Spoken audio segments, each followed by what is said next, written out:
Political gridlock in recent weeks has kept President Park Geun-hye's reform drive from gaining much traction.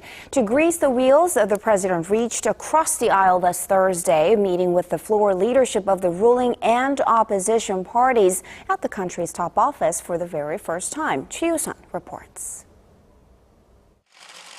It was the first time President Park had invited the floor leadership from both the ruling and opposition parties to the presidential office.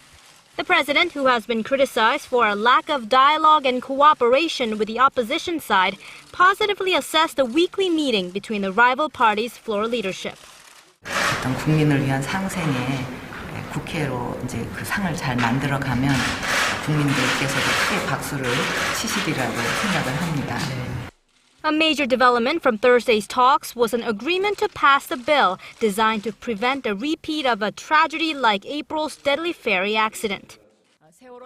With an aim to pass the special legislation on the Sewol-ho ferry at the July 16th plenary session, the policy chiefs of the two parties will start negotiating the bill with the standing committees. The rival parties need to narrow differences over the Sewol-ho Ferry Investigative Committee's authority and ways to compensate the victims and their families. President Park asked for bipartisan support behind her government and public sector reform-related bills put forth in the aftermath of the ferry disaster and a series of bills aimed at revitalizing the economy. A key part of the president's government restructuring plan involves setting up a safety ministry to oversee the management of all forms of natural and man-made disasters. The two parties in response said they'll seek to pass the bills next month. To the opposition's request that the president reconsider two controversial cabinet nominations, President Park said she would take it into consideration.